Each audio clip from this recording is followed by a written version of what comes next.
नमस्कार, बिहार तक देख रहे हैं आप और आपके साथ मैं हूं आशीष अभिनव। बिहार वासियों की उम्मीदों की लहर पर सवार होकर प्रशांत किशोर और पीके और उनकी पार्टी जनसुराज के समक्ष अब सवालों और चुनौतियों का अंबार होगा, क्योंकि दल का गठन तो हो चुका है। प्रशांत किशोर ने जनसुराज पार्टी का गठन कर लिया है। प्रशांत किशोर की पहचान देश और दुनिया भर में चुनावी मैनेजमेंट के लिए जाना जाता है, जिन्होंने भारतीय जनता पार्टी के लिए चुनावी कैंपेन किया, कांग्रेस पार्टी के लिए भी चुनावी कैंपेन किया, आम आदमी पार्टी के लिए भी और जनता दल यूनाइटेड से लेकर आरजेडी जैसे दलों के लिए भी चुनावी कैंपेन किया।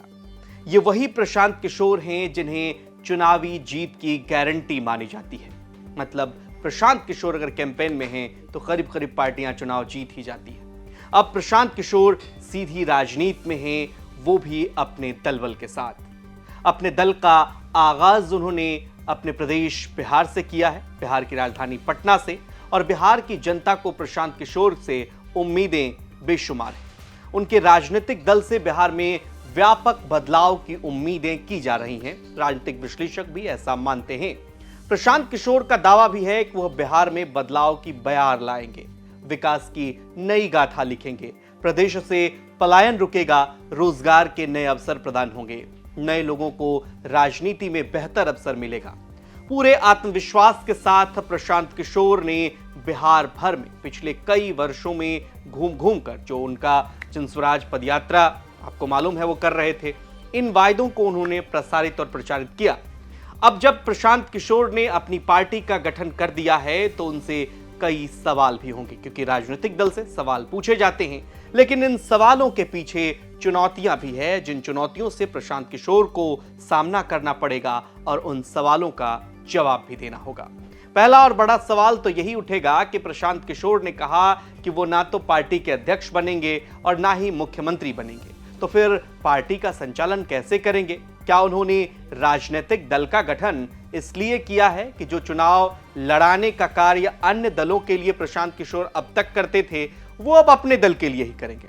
चुनाव लड़ेंगे नहीं, सिर्फ लड़वाएंगे। ये एक बड़ा सवाल है। लेकिन इससे भी बड़ा सवाल एक और है कि प्रशांत किशोर रोजगार के अवसर बिहार को कैसे प्रदान करेंगे, युवाओं को कैसे प्रदान करेंगे? पलायन इतनी बड़ी समस्या, ये रुकेगा कैसे? पीके ने अपनी पार्टी के गठन के अवसर पर उपस्थित जनसमूह को संबोधित किया और कहा कि बिहार से शराबबंदी भी हटा देंगे 1 घंटे के अंदर अगर सरकार बनती है तो। कई मायने में उनका यह वादा स्वागत योग्य हो सकता है, क्योंकि बिहार में शराबबंदी होते हुए भी शराब का एक अवैध कारोबार है और लगातार इसकी खबरें आप देखते हैं। सरकार इस पर लगाम कसने में अब तक उतनी सफल नहीं हुई है। लेकिन प्रशांत किशोर का यह कहना है कि शराब बेचने से जो टैक्स आएगा उससे बिहार की शिक्षा में सुधार होगा। ये बयान थोड़ा अटपटा सा लगा। इसको लेकर वरिष्ठ पत्रकार प्रियदर्शी रंजन कहते हैं कि अगर शराब के पैसे से इतना टैक्स आता है तो फिर किसी भी प्रदेश के विकास में वो इतना ही आम है, तो फिर पंजाब, हरियाणा या फिर अन्य राज्य जहां शराब की भारी खपत है, वहां टैक्स आता है, वहां पर यह मॉडल लागू क्यों नहीं है? अब एक और अहम सवाल जो राजनीतिक सवाल है, और वो राजनीतिक सवाल है चेहरों को लेकर। पुराने दिग्गजों पर ही प्रशांत किशोर दांव क्यों लगा रहे हैं?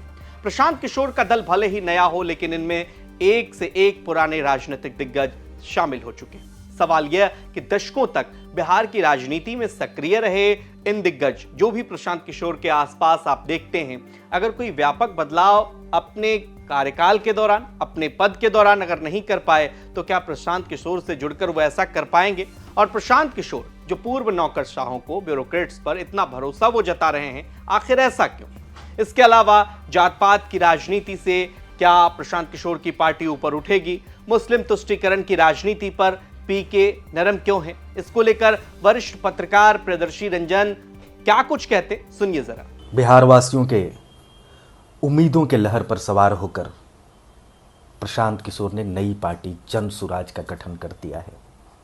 इस पार्टी के गठन के साथ ही प्रशांत किशोर सीधी राजनीति में हैं और अब प्रशांत किशोर से वे तमाम सवाल पूछे जाएंगे जो अन्य राजनेताओं से, अन्य दलों के राजनेताओं से बिहार भर में पूछा जाता रहा है।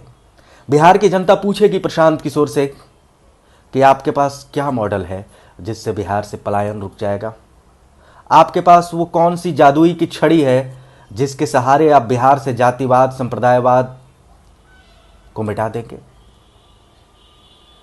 वो कौन सी छड़ी है जिसके सहारे आप बिहार को पुनः शिक्षा के क्षेत्र में अग्रणी कर देंगे? और प्रशांत किशोर से यह भी पूछा जाएगा कि यह बताएं कि वे पूर्व अधिकारी जो आपके खेमे में हैं या जो स्वेच्छा से निवृत्त होकर आपके साथ जुड़ रहे हैं, वैसे अधिकारी बिहार को आगे ले जाने में क्या भूमिका निभाएंगे? चूंकि अब जनसुराज राजनीतिक दल के रूप में आ चुका है तो ये सवाल मौजूद सवाल है और ये सवाल उठेगा ही। साथ ही साथ 2025 के विधानसभा चुनाव से पहले 4 सीटों पर उपचुनाव में जनसुराज की असली ताकत का अंदाजा भी लग पाएगा। ये खबर आपको कैसी लगी कमेंट करके हमें जरूर बताइए और बिहार की तमाम खबरों के लिए आप देखते रहिए बिहार तक। नमस्कार।